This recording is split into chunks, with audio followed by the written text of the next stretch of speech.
Everyone, my name is Camila Salomon. I'm with Arup's Boston office, and I'll be presenting on the high impact approach to decarbonization at scale, focusing on decarbonizing public housing in Boston. You can see here a snapshot of the existing building stock in Boston. There's all kinds of buildings with diverse number of floors and typologies, and this factored into our analysis.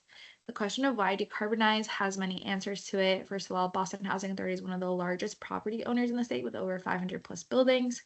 There's a directive by Mayor Wu to go for Boston Housing Authority to go fossil fuel free by 2030. And then reducing emissions also has some co-benefits to resident health and well-being, such as indoor air quality improvement and thermal comfort. The buildings that we're analyzing have over 9,000 residential units. 75% of these buildings are 60 years old or older, so that definitely presents some additional challenges to retrofit. And then, of course, it's a sensitive population with some households having additional occupant sensitivities, such as having children age 5 or less, or residents 65 years or older. So this factored into our phase A analysis too. The way that we looked at the 500 plus buildings was by grouping them into 4 different archetypes. And this helped us do a specific analysis for the different archetypes, while not necessarily looking at each building individually, although we did model the carbon emissions reduction and the energy use reduction for each building separately. When we look at the building stock end uses, it's over half of the overall portfolio emissions are associated with space heating. So this is definitely a priority to decarbonize. But there are other end uses that use on-site combustion, including domestic hot water, cooking, and clothes washing and drying. So these are all the end uses that we're looking to decarbonize across a portfolio.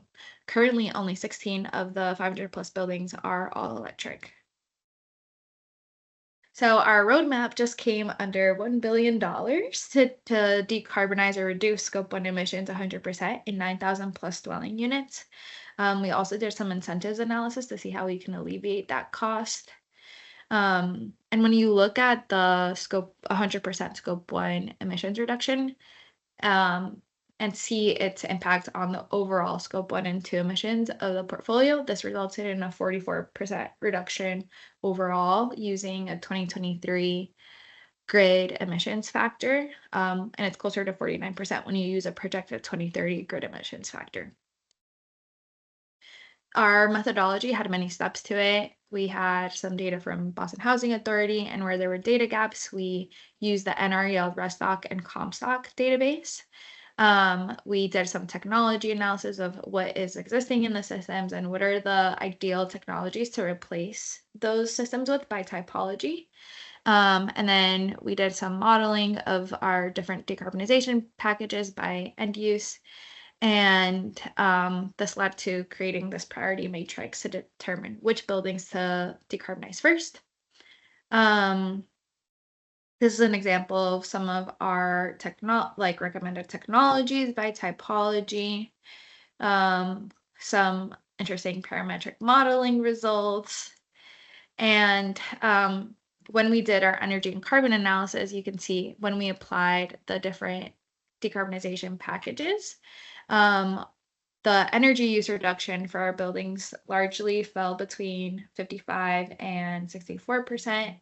And the carbon emissions reduction for each building fell between the majority of them fell between 35 and 44% carbon emissions reduction. And the carbon emissions reduction was a particularly important number because some incentives are tied to what percentage of carbon emissions you can get. Here you can see our prioritization criteria. So we looked at different occupant factors, building factors, and contextual factors to understand which buildings should be prioritized and decarbonized first. Which led to this distribution of buildings, and the ones with dots on top are the ones that have already been started to be actioned on, which is exciting to see. Our timeline phased the different priority groups,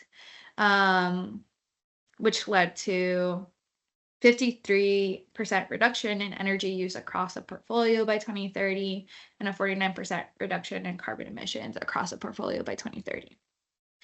And then we also recommended a specific loading order of our measures. So starting first with load reduction, electrifying domestic hot water and heating, and then applying some renewable and resilient energy strategies.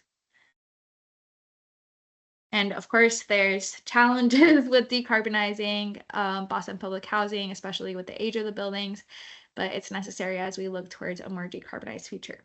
Thank you.